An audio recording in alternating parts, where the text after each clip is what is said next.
pelajaran. Nah, seperti apa kisah lengkapnya? Langsung saja kita simak. Teman-teman, ada apa gerangan? Ceritanya mulai dari sini.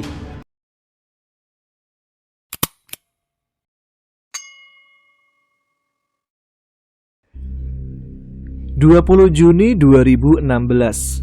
Setelah disibukkan dengan pekerjaan yang terus-menerus, Rama mulai berpikir untuk mengambil cuti panjang dan mendaki gunung. Diraihnya ponsel di atas meja, lalu mengelus-elus layarnya. Mengusap kali ini, masa dielus-elus? Emang kucing. Rama mencari nomor seorang teman yang bernama Alif, yang rumahnya berada di kaki Gunung Wilis. Setelah berdering beberapa kali, barulah Alif mengangkatnya. Halo Liv, Assalamualaikum. Gimana kabarnya nih? Waalaikumsalam. Alhamdulillah baik. Kamu gimana? Alhamdulillah baik juga. Lama gak ketemu ya? Iya nih, lama banget. Gimana? Ada apa nih? Jadi gini Liv, kamu kan rumahnya lereng Wilis kan ya? Kalau muncak lewat jalur sana bisa gak? Kemungkinan bisa sih, tapi aku juga belum pernah lewat jalur di desaku. Waduh, gimana ya? Soalnya aku lagi pengen muncak ini, tapi pengen jalur yang beda. Jalur beda? Bukannya enak jalur resmi? Ya, cari suasana baru aja. Gimana ya? Aku dulu sempat ke air terjun yang belum dijauh manusia sih. Deket kok dari kebun orang tuaku. Terus, bisa nggak kalau lewat sana? Mungkin sih bisa aja. Soalnya aku juga belum pernah naik lewat situ. Cuma sampai ke air terjunnya aja. Oke lah, kita telusuri aja gimana? Cari jalur baru. Gimana ya? Soalnya aku harus kuliah juga. Kapan emang liburnya? Besok. Besok naik yuk. Gimana ya? Ayolah, ngantar ke air terjunnya aja gak apa-apa deh. Kan deket dari rumahmu. Oke lah, siapa aja nih yang naik? Masa cuman kita berdua? Ntar deh, tak infokan ke teman-teman. Yaudah ya, besok ketemu ke rumahmu. Assalamualaikum. Siap, waalaikumsalam. Setelah mengakhiri panggilan, Rama menghubungi beberapa temannya yang sekiranya mau diajak babat alas Wilis. Tentunya orang-orang pemberani. Dan terkumpulah 3 orang yang kini berada di rumah Rama. Jadi gini bro, aku akan mencari jalur baru menuju puncak Wilis. Kalian siap gak? Siap aja lah. Emang dari desa mana kita mulai? Jawab Udin. Iya, dari mana nih? Sahut Usman. Dari desa Parang, Banyakan. Parang? Di situ bukannya rumah Alif ya? Tanya Usman. Ya, betul. Kita nanti bersama Alif juga. Dan rumah Alif kita gunakan sebagai base camp. Wah, gas aja lah, ucap Habib penuh semangat. Emang gak apa-apa nih kita babat alas sendiri? Tanya Udin. Insya Allah boleh lah. Nanti kita izin juga ke RT di sana. Gas lah. Berangkat kapan ini? Besok kita berangkat. Idih, apa nggak terlalu cepat? Ya enggak lah. Alif liburnya juga besok. Oke lah, kita berangkat besok. Jangan lupa ya, kita siapkan perlengkapan masing-masing. Siap. Singkat cerita, keesokan harinya Rama bersama Usman, Habib dan Udin menaiki sepeda motor menuju ke rumah Alif yang ada di Banyakan, desa Parang tepatnya. Sesampainya di depan rumah Alif, dengan semangat mereka berempat turun dari motor dan menuju ke pintu rumah Alif. Assalamualaikum. Waalaikumsalam, jawab ibu Alif sambil membuka pintu. Bu, Alifnya ada? Ada di kamar, masih tidur. Bentar ya, dibangunkan dulu. Iya bu. Ibu Alif menuju salah satu kamar untuk membangunkan anaknya. Tidak lama, dengan berjalan masih sempoyongan, Alif menyalami Rama dan yang lainnya. Hei bro, pagi-pagi bener kesininya? Iyalah, biar gak kesiangan.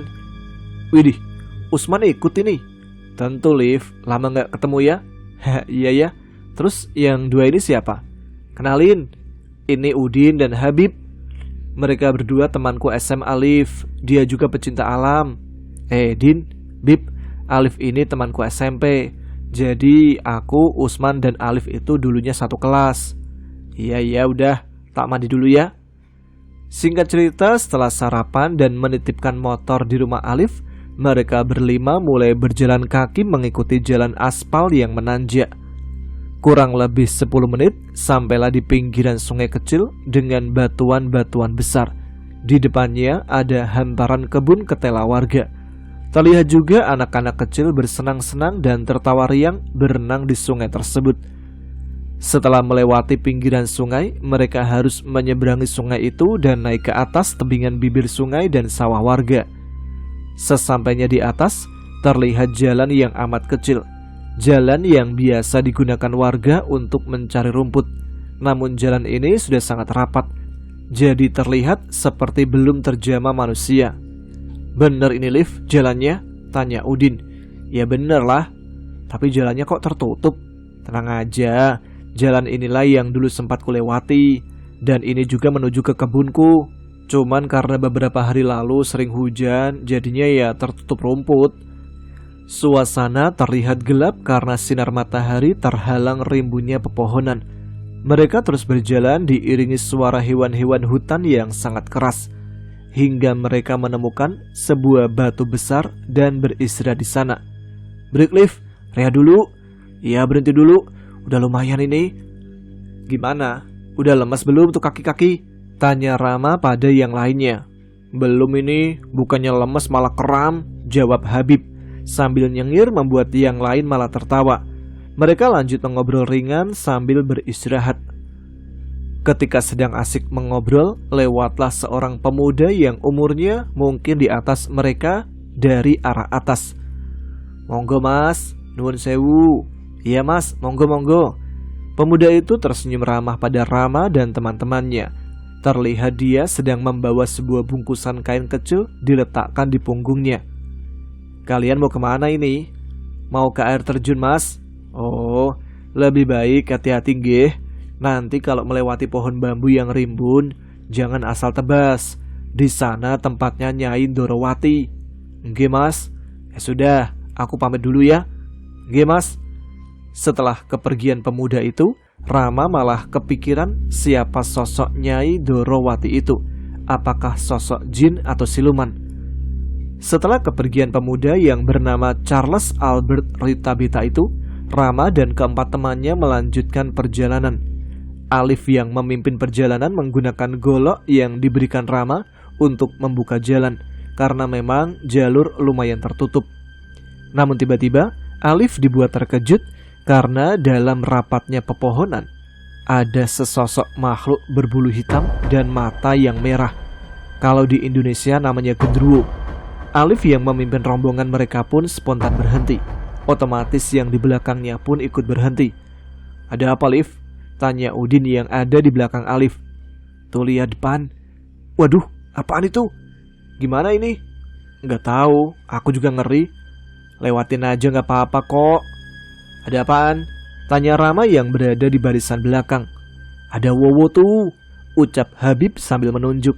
Namun tangannya langsung ditepis oleh Usman. "Aduh, sakit man. Jangan asal nunjuk. Lihat tuh, dia melotot ke kita." Rama yang melihat gendruwo itu menghadang jalan mereka segera mencari batu kerikil. "Nyari apaan, Ram?" tanya Udin dan Usman. "Nyari batu buat ngusir makhluk itu." Spontan mereka semua ikut mencari batu yang ada di sekitar semak-semak yang mereka lewati. "Ram, ini Ram batunya. Biar benjol tuh wowo," ucap Habib sambil memberikan batu sebesar bola sepak kepada Rama. "Asem, kegedean Bib. Kerikil aja, jangan gede-gede. Kan biar kapok dia, Ram." Akhirnya Rama menemukan batu yang tak terlalu besar dan membacakannya ayat-ayat Al-Quran. "Wes, ndang ngaleh, ojo ganggu," ucap Rama sambil melempar ke arah gendruwo itu. Sebelum batu itu mengenai sosok gendruwo itu, secepat kilat dia melompat ke atas pohon dan menghilang. "Ayo Liv, lanjut jalan aja." Namun ketika Rama mengajak kembali berjalan, teman-teman yang berada di depannya menatap ke arah belakang Rama dengan aneh. "Wih, kalian kenapa?" Tidak ada yang menjawab pertanyaan Rama. Mereka hanya diam sambil memberi isyarat. "Shh, itu, shh, tuh." Rama pun perlahan menoleh ke belakang, dan ternyata ada sosok kuntilanak yang sedang duduk di atas pohon lamtoro. Rama yang kesal lalu meminta golok yang dipegang oleh Alif, kemudian berjalan menghampiri pohon lamtoro untuk menebangnya. "Masih siang kok udah pada ganggu, tak tebang pohonmu," ucap Rama kesal sambil menebaskan goloknya ke batang pohon hingga bergoyang pohon tersebut. Bocah goblok," ucap kuntilanak meneriaki Rama yang sedang fokus menebang pohon. Kemudian terbang dan menghilang diiringi suara tawa yang jadinya malah gak seram, soalnya masih siang. "Ayo jalan." Mereka semua lalu jalan lagi. Alif masih berada di depan membuka jalan, membabat semak dan ranting pohon. Hingga mereka sampai di depan sebuah rimbun pohon bambu yang terlihat gelap. Alif teringat akan pesan pemuda sebelumnya yang berpesan untuk jangan sembarangan menebas bambu. Lalu dia pun hanya menyilahkan ranting-ranting bambu yang menghalangi jalan. Tidak lama berjalan, mereka berjumpa dengan dua orang bapak-bapak sedang membawa sesuatu di punggungnya. "Monggo mas," sapa mereka sambil berlalu melewati rombongan Rama. "Bapak-bapak itu cari apa, Liv?" "Biasa, tiap hari cari bong bambu." "Wih, enak dong, apalagi disemur kunyit, pasti mantep." "Aduh, kumat, makanan lagi dibahas. Kalau nggak makan ya lemes, bos." Mereka lanjut berjalan dengan menyibak rimbunan ranting bambu. Tapi tiba-tiba dari arah belakang, salah satu bapak-bapak yang lewat tadi memanggil dan kembali sambil berkata, Mas, jangan lama-lama di sini ya. Nanti sore harus pulang." "Nggih, Pak." "Oh iya, Mas.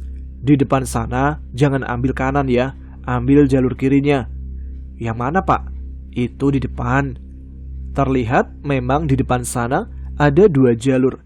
Namun kelihatannya jalur itu masih saling menghubung lagi, cuma melingkari tumpukan batu. "Oh iya, Pak. Makasih." "Ya sudah ya, Mas. Saya balik dulu." "Nggih, Pak." Mereka lalu berjalan lagi sesuai instruksi dari bapak tadi untuk melewati jalur sebelah kiri yang terpisah oleh tumpukan batu. "Ini apaan, Liv?" "Nggak tahu juga. Mungkin batu keramat atau semacam kuburan ya." Udah, lanjut jalan." Tidak lama berjalan, akhirnya mereka tiba di sebuah air terjun yang tidak begitu tinggi, namun suasananya masih sangat asri. "Nah, jadi di sini Ram air terjunnya." "Wah, bagus ya." Air terjun ini melengkung seperti payung, dan di bawahnya banyak sekali batu-batu. Tanpa pikir panjang, mereka langsung melepas kaos dan menceburkan diri di kubangan air di bawah air terjun itu. Tidak dalam, hanya sedada orang dewasa. "Kita kasih nama apa, Ram, air terjun ini?" tanya Alif. "Belum kepikiran, Liv. Tar aja lah, kita berenang dulu," jawab Rama. Setelah puas bermain air, mereka berlima kemudian naik dari air dan istirahat di tanah sekitarnya. "Aku dulu sempat naik ke atas sana, cuma ya di atas itu doang," ucap Alif bercerita pengalamannya. "Emang di situ ada apaan, Liv?" "Ya, cuman dataran penuh pohon." Kalian, kalau kita telusuri lebih ke atas lagi gimana?" tanya Rama pada yang lainnya. "Boleh lah, aku sih ngikut aja." "Ayo, kita naik ke atas." Setelah berganti pakaian, mereka kemudian naik ke atas melalui pinggiran tebing air terjun yang tingginya sekitar 3 atau 4 meteran. Sesampainya di atas air terjun, mereka dibuat takjub dengan indahnya pemandangan alam dari atas. Mereka pun sangat bersyukur bisa melihat pemandangan yang indah itu. "Liv, aku tahu.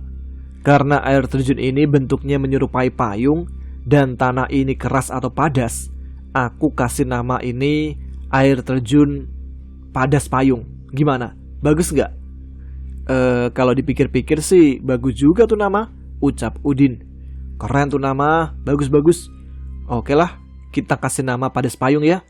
"Yaudah, kita lanjut jalan atau di sini dulu nih?" "Sini dulu lah, rebahan, mumpung enak suasananya," kata Habib. Mereka pun membuat api kecil dan memasak seadanya, kemudian melahap santapan dengan penuh kenikmatan. Setelah makan dan menunaikan sholat zuhur, mereka lanjut berjalan ke atas lagi. Formasi jalan berubah. Kali ini Rama berada paling depan, lalu Alif, Usman, Udin, dan Habib sebagai sweeper. Bib, sweeper Bib. Yo imen. Sweeper jangan mencuri, sweeper jangan mencuri. Sialan, bukan itu. Sebelum berjalan, Rama mau membasuh wajah lebih dahulu di atas air terjun itu. Tapi saat ambil air, ternyata batu yang dipijaknya sangatlah licin, hingga dia merosot dan hampir jatuh ke bawah. Untung saja Alif yang melihatnya segera meraih tangan Rama dan menarik kembali ke atas. Alhamdulillah, gila, licin banget, hampir mati aku. Lagian ngapain sih Ram, pakai ke pinggir air terjun? Ya pengen basuh muka aja, malah kepleset. Perbuatanmu itu yang hampir membuat kita mati semua, ucap Udin. Lah kok kalian yang mati? Lah iya, kalau kamu mati, bisa dibunuh bapakmu kita. Pulang main bawa pulang mayatmu. Hus, sembarangan. Udah, yuk jalan. Mereka kemudian mulai berjalan naik, membuka jalan sendiri, karena memang belum pernah ada yang naik melalui atas air terjun. Liv, emang kamu belum pernah naik sini? Belum Ram, cuma sampai air terjun itu. Di tengah perjalanan, tiba-tiba ada ular yang melintas menyeberangi aliran air. Besar banget, mungkin ular piton. Mereka semua merinding melihatnya. Jadi mereka berhenti dulu menunggu ular itu lewat. Setelah kepergian ular itu, mereka lanjut berjalan lagi menyusuri aliran air. Sesekali Rama mengayunkan goloknya ke ranting-ranting pohon yang menghalangi jalan. Tidak lama berjalan, ternyata mereka berjumpa air terjun lagi. Namun kali ini lebih kecil dari yang di bawah. Kita istirahat apa jalan lagi nih? Jalan lagi aja lah. Iya, jalan lagi aja. Mereka pun lanjut berjalan sambil ngobrol dan bercanda. Air terjun ini kita kasih nama apa, Ram? Apa ya? Menurutmu apa, Liv? Apa ya? Man, menurutmu apa? Menurutmu, Bib? Aduh, malah saling lempar. Wes, gini aja. Untuk air terjun ini kita kasih nama Usman. Nanti kalau ketemu lagi, kasih nama Udin. Terus Habib, Alif, dan yang terakhir aku deh. Biar aku yang jadi air terjun tertinggi di atas sana. Gimana? Kok dikasih nama kita sih? Kurang seru lah. Yang dibawa aja tadi pada payung. Lah, yang cari jalur dan menemukan kan kita. Jadi ya sesuka kita. Bener juga sih. Setelah berjalan lebih ke atas lagi, mereka menjumpai air terjun lagi. Namun kali ini, kemungkinan tidak bisa dilewati karena tebingnya lumayan tinggi dan medannya sangat ekstrim. Wah, kayaknya kita nggak bisa daki air terjunnya deh. Kalau kita cari jalur masuk hutan gimana? Ya, setuju aja. Rama kemudian berjalan ke arah kanan dengan jalan yang menanjak melewati rimbun pohon dan semak. Untuk keamanan, dia memberi tanda dengan membacokkan parang ke pohon yang dilewati. Setelah melewati semak belukar, mereka sampai ke atas air terjun yang sebelumnya. Gila, instingmu luar biasa Ram. Kita aja kesulitan cari arah, nggak taunya di atas air terjun. Kita mendirikan tenda di sekitar sini aja ya. Agak masuk ke dalam aja, bahaya kalau dekat air. Mereka pun berjalan lagi sedikit masuk ke dalam hutan untuk mencari area datar. Setelah menemukan area yang cukup datar, mereka bergantian membabat semak-semak supaya tidak terlalu tinggi. Dan segera mendirikan tenda, lalu membuat perapian untuk mengusir hewan buas yang mungkin masih ada. Mereka kemudian ngobrol-ngobrol ringan sambil menunggu waktu maghrib. Tapi saat masuk waktu surup, langit memerah darah. Mereka dikejutkan dengan suara teriakan seseorang. Suara itu menggema ke segala arah. Namun mereka mengacuhkan suara itu dan memilih memasukkan ranting-ranting kecil ke dalam kobaran api agar tidak mati. Ketika maghrib tiba, mereka melaksanakan sholat bergantian. Setelah selesai, Rama membuat kopi. Di saat sedang memasak air, Rama merasakan hal yang tidak wajar. Dia mendengar suara riuh seperti adanya aktivitas warga, atau lebih semacam pasar. Tapi yang jelas, mana mungkin ada pasar di atas sana. Rama mengacuhkannya. Selama teman-temannya tak mendengarnya juga, dia berpikir itu bukan gangguan yang berarti. Setelah kopi jadi, mereka berkumpul di depan tenda, menghangatkan tubuh dengan secangkir kopi di depan api unggun, sambil membahas rencana keesokan harinya. Jadi gimana nih? besok kita lanjut naik atau turun. Aku sih ngikut aja. Aku juga ngikut aja. Gimana ya? Apa nggak apa-apa nih kalau besok naik? Jawab Udin yang terlihat agak ragu kalau harus melanjutkan naik. Ya nggak apa-apa, berdoa aja, ucap Rama. Ketika yang lain sedang asik ngobrol, hanya Habib yang dari tadi terdiam dan menundukkan wajahnya. Kamu kenapa, Bib? Apa? Aneh, ngelamun mulu kamu. Besok mau ikut lanjut atau turun? Ngikut aja lah. Ya udah, jadi besok kita lanjut aja ya, dan gak usah buru-buru. Oke, siap. Ternyata ketika turun, Habib baru bercerita bahwa dia melihat sosok genderuwo di sekitar pohon yang ada di sebelah tenda. Itulah yang membuatnya menundukkan pandangan. Mereka lanjut ngobrol ngalor ngidul hingga tiba-tiba terdengar suara besi dipukul sebanyak 3 kali.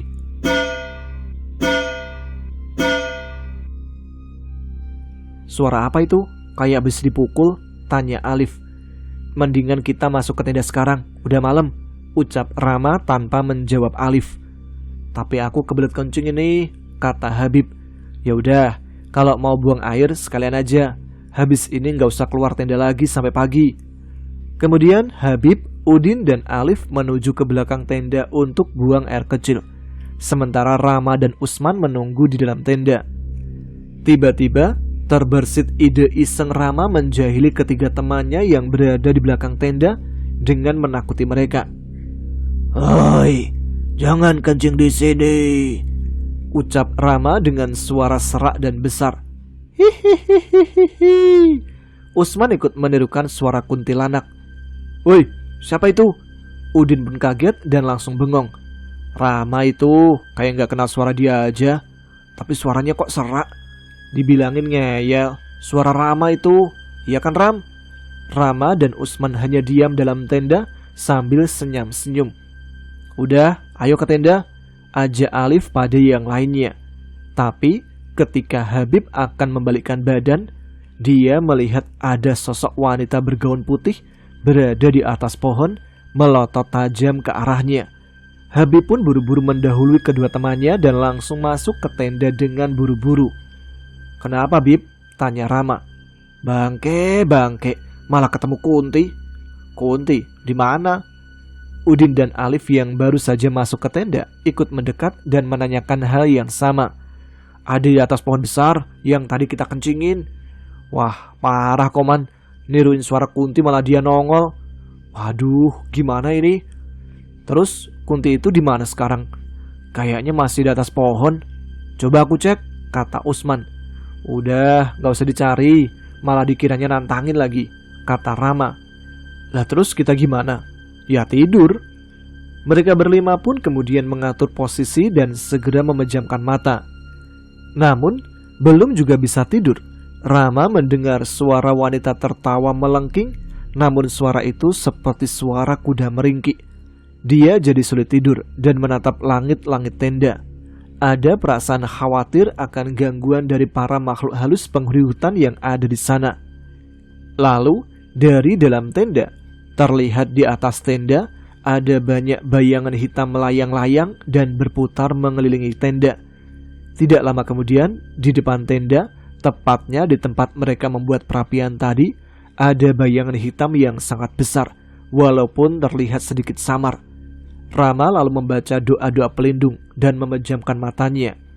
Tapi baru saja terpejam, terdengar suara gamelan yang amat lirih. Rama pun membuka mata lagi. Ditambah di dalam tenda terasa sumpek dan panas. Bagaimana tidak, satu tenda kapasitas 4 orang diisi 5 orang, masih ditambah ransel mereka. Ternyata tidak hanya Rama yang masih terjaga. Udin dari tadi juga belum bisa tidur, berbisik pada Rama. "Kamu denger, Ram? Udah diam aja, banyak berdoa." Baru saja Rama berhenti berbicara, tiba-tiba dari arah depan tenda ada suara berdebum yang sangat keras, seperti suara seseorang lompat dan mendarat dengan keras di atas tanah, hingga tenda pun ikut bergoyang. Rama lalu mengintip dari lubang tenda yang terbuat akibat terkena bara rokok. Dan di sana dia melihat di depan tenda nampak sosok menyerupai manusia, namun tingginya melebihi manusia pada umumnya.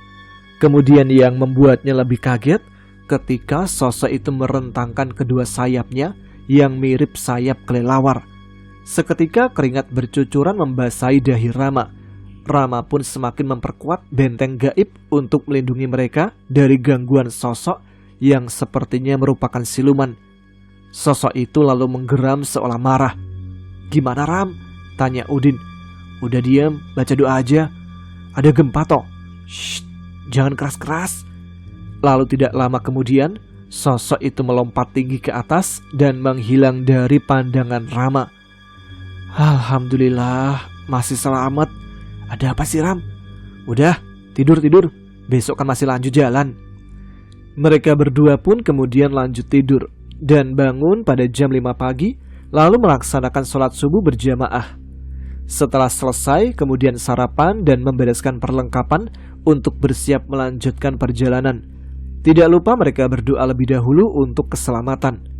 Perjalanan dilanjut dengan mengikuti aliran sungai ke arah hulu. Tidak lama, jalur pinggir sungai semakin menanjak dan pohon mulai rapat, hingga Rama yang dibantu Alif kesulitan untuk membersihkan jalur. Mereka pun berbelok mencari alternatif jalur lain yang masih bisa dilewati. Namun tidak lama, jalur itu terputus tebing dan jurang. "Putus, Ram, jalurnya. Cuma jurang." "Terus gimana ini?" tanya Udin. "Babat sebelah kiri aja, Ram. Kita melipir ke arah kiri." "Boleh juga tuh. Ayo," ucap Rama, kemudian membabat sebelah kiri. Mereka bekerja sama untuk membersihkan ranting-ranting kecil dan tanaman merambat dan dibuang di pinggiran jalur, hingga mereka masuk ke dalam hutan yang amat rimbun dengan pohon-pohon tinggi. "Istirahat dulu ah," kata Habib yang sepertinya kelelahan. Lalu mereka istirahat di jalur yang miring. Setelah 10 menit lanjut berjalan lagi, sambil membuat tanda dengan tebasan parang. Tiba-tiba Alif yang berjalan di belakang Rama berteriak, "Tunggu, Ram, berhenti. Ada apa? Yang lainnya kemana? Kok cuman kita berdua?" Ketika Rama menoleh ke belakang, memang benar, hanya ada mereka berdua, sementara yang lain tak terlihat. "Kita kembali ke jalur tadi, Liv." Setelah kembali menelusuri jalur, ternyata Udin, Usman, dan Habib masih duduk santai menikmati rokok. Malah santai-santai di sini." "Loh, kalian dari mana?" tanya Usman. "Kayaknya ini mulai nggak beres, Ram," ucap Alif. "Aku dan Alif baru aja jalan. Kenapa malah enak-enakan di sini? Emang kamu ngajak?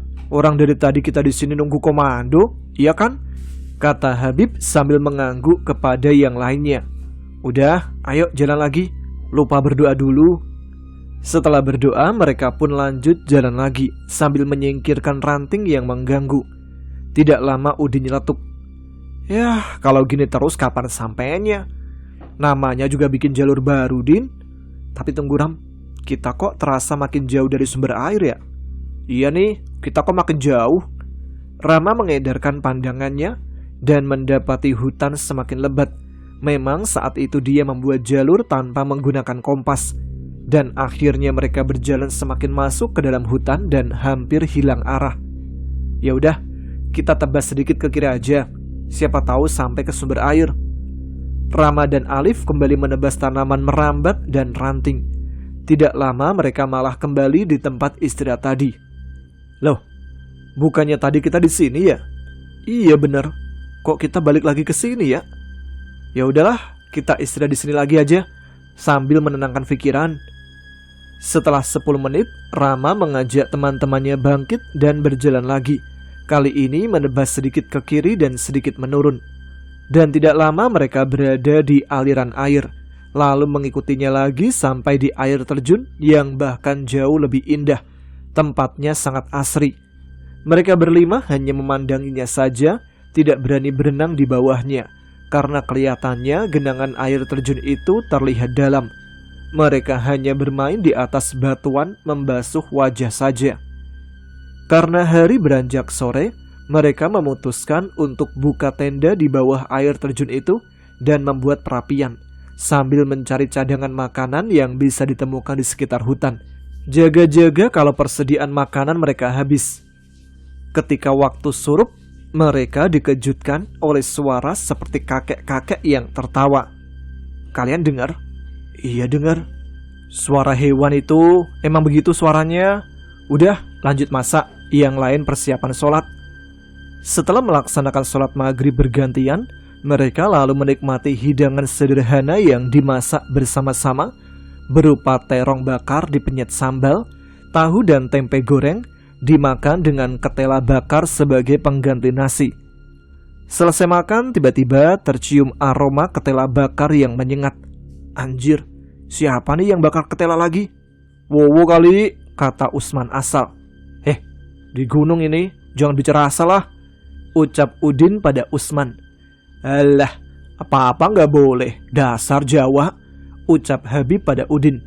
Nggak boleh gitu, apalagi nyangkut suku. Biar bagaimanapun kita harus menghormati adat istiadat pendahulu kita. Apa hubungannya? Gak usah dikit-dikit nggak boleh lah. Orang Jawa itu banyak pantangan yang nggak jelas. Nah ini nih, hilang udah Jawanya. Banyak orang Jawa yang udah tidak Jawanya ya begini. Wah, dalilnya Rama keluar lagi. Canda Alif mencairkan suasana. Seketika mereka pun tertawa bersama. Lif, kamu masih punya ketela lagi nggak? Alif lalu merogoh tasnya untuk mengecek. Masih 5 Ram, ada apa? Sini, minta 1 aja. Buat apa Ram? Udah, lihat aja dulu. Rama lalu melempar ketela itu ke perapian dan menutupnya dengan arang. Ayo, kita sholat isya terus langsung masuk tenda. Setelah melaksanakan sholat isya bergantian, mereka semua lalu masuk ke dalam tenda. Setelah semua masuk ke dalam tenda, Rama membuka sedikit resleting tenda dan melihat ke arah perapian. Tidak lama, dari arah atas pohon terlihat seekor bayangan hitam besar turun dan mendekat ke perapian lalu mengkorek-korek arang. Rama hanya tersenyum dan bilang, "Ada yang mau lihat pemandangan gak?" ucapnya sambil melihat teman-temannya.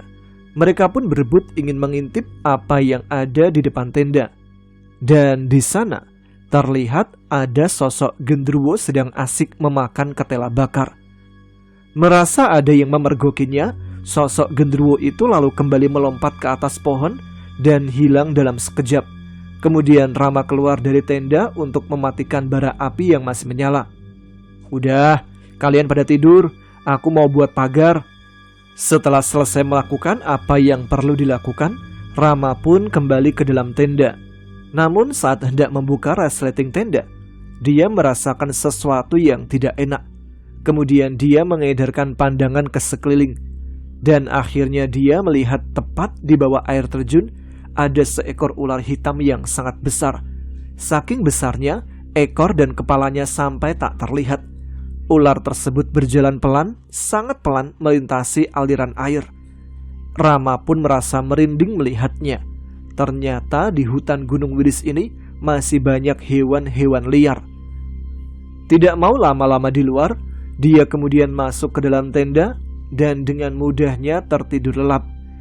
Hingga tak terasa hari sudah pagi. Rama terbangun ketika mendengar kicauan burung-burung hutan dan matahari sudah mulai terbit. Segera dia teringat kalau belum sholat subuh, jadi langsung saja dia membangunkan teman-temannya. Setelah itu mereka bersantai sambil menikmati sarapan, dilanjut sebat 2 bat. Ram, kita lanjut apa turun nih? Tanya Alif pada Rama. Kayaknya kita mendingan turun aja deh. Aku gak yakin bisa mencapai puncak dengan perlengkapan yang kita bawa. Hutan di depan juga terlalu lebat. Lagian bekal kita juga menipis kan? Yang lain pun mengiyakan ucapan Rama bahwa memang untuk mendaki lewat jalur ini masih membutuhkan waktu yang panjang dan butuh persiapan lebih matang. Mereka akan membuat tanda ketika pulang dan akan kembali di lain waktu. Mereka lalu membersihkan peralatan dan tenda, lalu bersiap untuk turun. Tidak lupa juga mematikan perapian dan menguburnya dengan tanah, dan lanjut berdoa sebelum memulai perjalanan turun. Mereka berjalan mengikuti jejak yang telah dibuat sebelumnya. Namun ketika kembali melewati hutan gelap dan rimbun itu yang kemarin mereka lewati, jalur yang kemarin sudah dibuat telah hilang. Lif, jalannya kok hilang? Kata Rama pada Alif. Hilang gimana Ram? Tuh lihat, kemarin kita tebas ranting di sini kan? Ini kok nggak ada sama sekali. Wah, ini gimana Ram? Tanya Usman kepada Rama dengan panik. Tenang, tenang. Kita berhenti dulu mencari jalan keluar. Rama menimbang beberapa jalan. Yang pertama, dengan kembali ke air terjun sebelumnya dan menuruni tebing air terjun. Namun tanpa tambang, tentu saja ini sangat beresiko. Sementara pilihan kedua, mencoba menebas kembali semak dan ranting sampai ketemu jalur kemarin. Ya udahlah, kita terpaksa membabat lagi untuk buka jalur. Salahku juga sih, gak bawa kompas. Lain kali kita harus lebih lengkap perlengkapannya. Semua mengangguk, lalu bergantian menerabas jalur untuk menemukan jalan ke bawah. Beberapa kali mentok dengan tebing sampai harus mengelilingi bukit-bukit kecil.